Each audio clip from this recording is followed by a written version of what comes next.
नमस्कार, आप देख रहे हैं ओएनओजी यूपी उत्तराखंड। भारत और अमेरिका के बीच एक ऐसी डील हुई है जिसे सरकार ऐतिहासिक बता रही है। ढोल नगाड़े बज रहे हैं कि ट्रंप मान गए हैं और 50% वाला 18% पर ले आए। लेकिन रुकिए, क्या ये वाकई जीत है या कोई बड़ा खेल? लखनऊ से एक ऐसी आवाज उठी है जिसने दिल्ली के गलियारों में हलचल मचा दी है। बहुजन समाज पार्टी की सुप्रीमो मायावती ने इस डील पर जो सर्जिकल स्ट्राइक की है, उसने सरकार को बैकफुट पर ला दिया है। उन्होंने सीधा सवाल पूछा है, खुशियां बाद में मनाना, पहले ये बताओ कि इस डील की असली कीमत कौन चुकाएगा।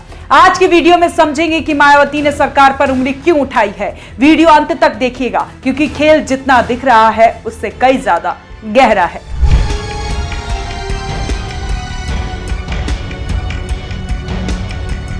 मामला यह है कि अमेरिका ने भारत पर भारी टैक्स यानी टैरिफ लगा रखा था।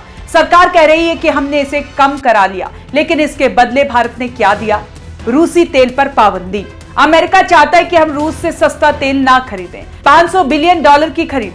भारत को अमेरिका से खूब सारा सामान खरीदना पड़ेगा। अब यहीं पर एंट्री होती है मायावती की। मायावती ने साफ कहा है कि बिना पूरी जानकारी के इसे जनहित में बताना जल्दबाजी होगी।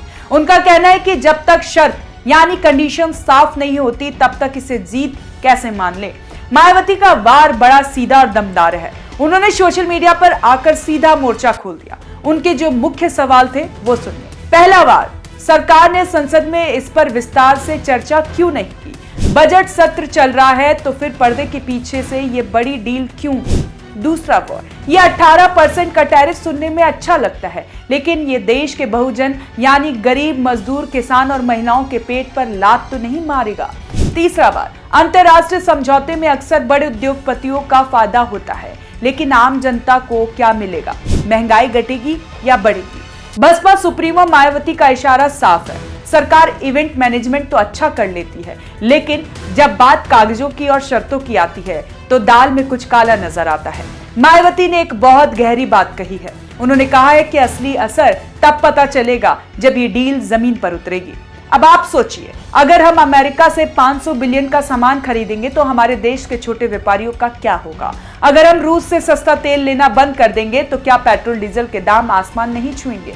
मायावती ने सरकार को चेताया कि सावधान, देश के गरीबों और किसानों के हितों के साथ समझौता बर्दाश्त नहीं किया जाएगा। ये एक ऐसी नेता की आवाज है जो जानती है कि जब दिल्ली में हाथ मिलाए जाते हैं तो उसका असर गांव की झोपड़ी तक पहुंचता है। तो क्या मोदी सरकार मायावती के इन सवालों का जवाब देगी? क्या संसद में इस डील की एक एक शर्त जनता के सामने रखी जाएगी? मायावती का यह आक्रामक रूप बताता है कि आने वाले दिनों में विपक्ष इस मुद्दे पर सरकार को चैन से बैठने नहीं देगा। यह सिर्फ एक व्यापारिक समझौता नहीं है, ये देश की आर्थिक संप्रभुता का सवाल है। आपको क्या लगता है, क्या ये डील मास्टर स्ट्रोक है या कोई जाल? और क्या मायावती के सवाल जायज हैं? अपनी राय कमेंट बॉक्स पर जरूर बताएं और देखते रहें ओएनओजी यूपी उत्तराखंड।